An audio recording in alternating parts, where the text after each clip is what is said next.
Depois de uma primeira temporada bem fraca e muitas críticas, principalmente sobre o ator e a maneira como a ação era feita, Punho de Ferro volta agora na sua segunda temporada prometendo trazer melhorias para o público e para a crítica. Será que de fato isso aconteceu? Meu nome é Lucas Mizumoto e no vídeo de hoje eu vou fazer uma crítica aqui sobre Punho de Ferro, a segunda temporada, série da Netflix com parceria da Marvel. Bora lá?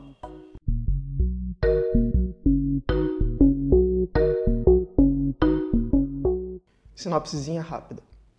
Bom, a gente acompanha aqui, né, os desdobramentos da última temporada de Punho de Ferro e de Defensores. A gente vê Danny Rand, né, o Punho de Ferro, um pouco perdido na vida dele, né, ele tá meio que seguindo a missão que o Matt Murdock, o Demolidor, deixou para ele de salvar Nova York, de cuidar de Nova York.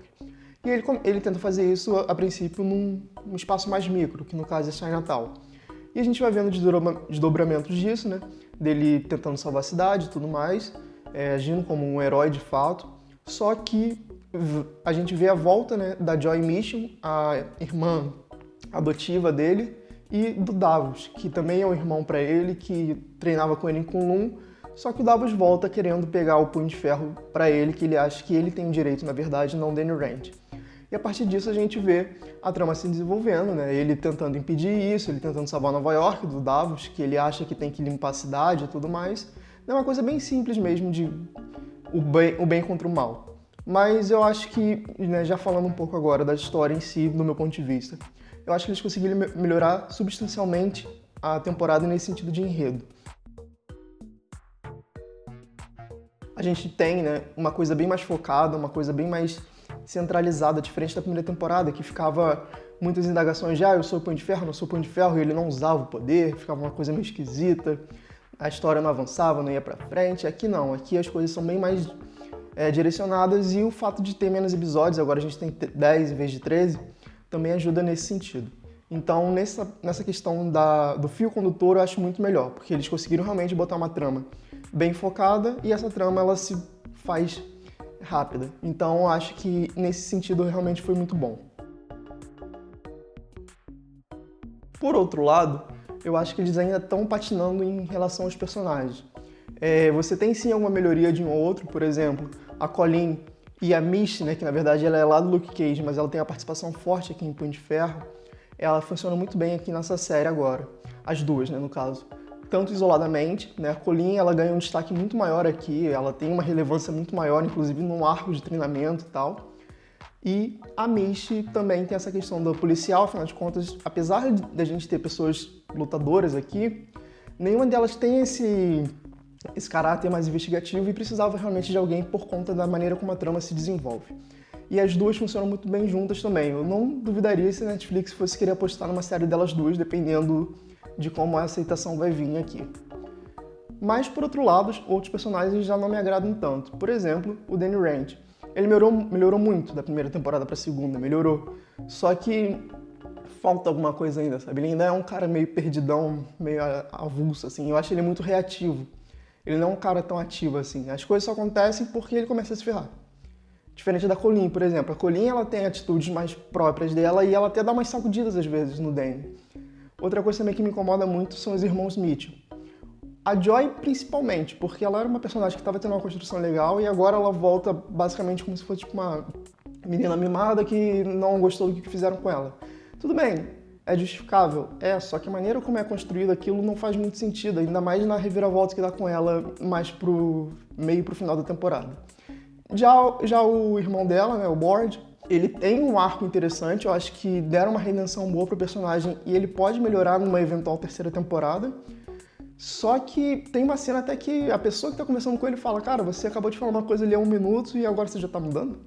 Sabe? Então ele é um personagem que não tá muito bem resolvido ainda. Mas eu acho, pelo menos eu interpretei assim, que é por conta dos problemas dele. Ele realmente não sabe o que ele quer e fica toda hora tentando mudar. Então nesse sentido eu particularmente gosto, mas eu consigo ver um furo de roteiro ali com esse personagem. E em relação ao Davos, né, que é o vilão aqui, eu gosto da maneira como ele é construído, eu acho que é interessante ver, né, ele pega mais ou menos a ideia do Killmonger, né, de uma pessoa que acha que está fazendo bem, né, só que de uma maneira moralmente errada, eticamente também. Mas no início estava sendo bem desenvolvido e tal, só que chega um momento que meio que jogam fora aquilo e o cara ganha um tom vilanesco que não faz muito sentido com o que estava sendo apresentado. Isso me incomodou bastante, porque desvirtuou legal do que o personagem estava vindo até aqui. Então, tipo, você tinha uma curva de crescimento boa do personagem, aí do nada ele fica um cara aleatório, assim, meio malvadão. Eu fiquei, pô, sabe, não precisava ser assim. Por último, aí agora já é outro personagem que eu gostei bastante, é o Walker. A Mary Walker, para ser mais exato, né? Que é uma moça que tem uns problemas mentais, que ela tem uma questão meio investigativa e tal. E é interessante, né? Que um leve spoilerzinho, que ela tem uma relação com Vingadores. Isso é engraçado, porque a série do Punho de Ferro, ela acaba tendo mais ligação com o universo cinematográfico da Marvel do que com o universo da Netflix. Eu achei isso muito bacana, porque às vezes a gente esquece que eles estão no mesmo universo e aqui trouxe uma correlação de volta. Eu acho isso muito importante. E eu tenho até uma teoria sobre o futuro da Marvel a partir dessa personagem, porque ela tem umas coisinhas legais nos quadrinhos que pode vir pra cá. Se vocês quiserem, eu posso até fazer um vídeo disso depois. Dito isso, né, eu acho que, assim, eles melhoraram no sentido de condensar a temporada e de ter uma história mais centralizada. Só que os personagens realmente ficaram um pouco esquisitos. Outro ponto também é em relação aos coadjuvantes fora, né, da trama principal, ou seja, pessoas mais aleatórias, por exemplo, os núcleos das gangues.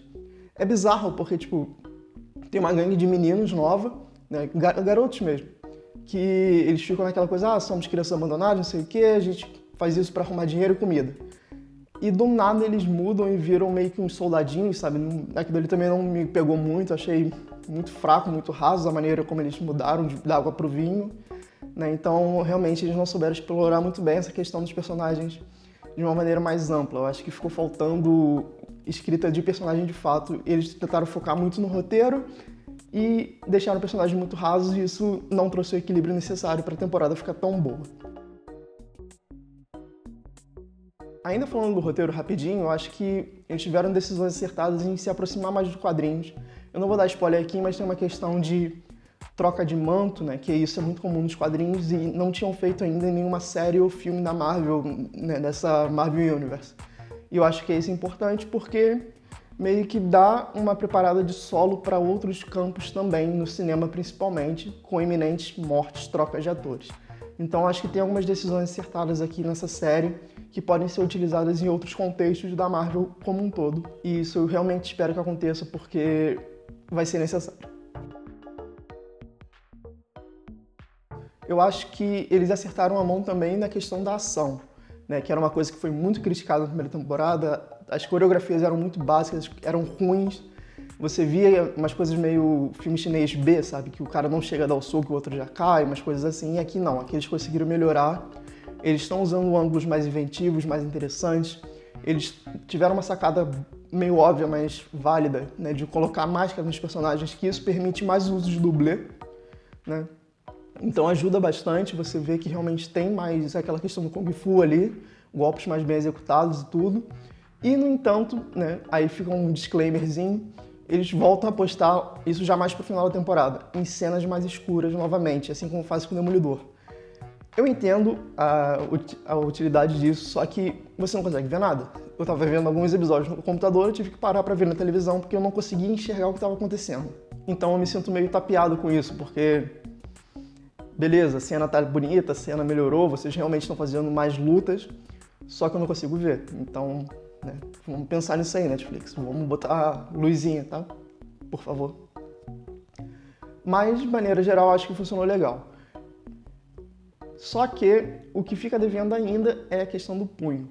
Eu não sei porque eles não conseguem resolver isso direito, orçamento acho que não falta, mas fica um negócio muito artificial, fica feio o efeito visual, feio mesmo, assim. Não me vende, eu acho, as cenas onde eles usam punho, principalmente quando fica um negócio meio câmera lenta, é um negócio super brega que não funciona.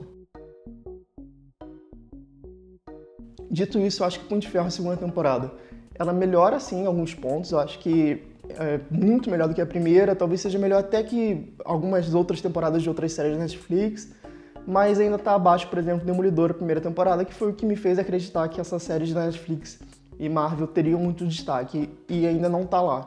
Tem pontos a serem explorados? Tem.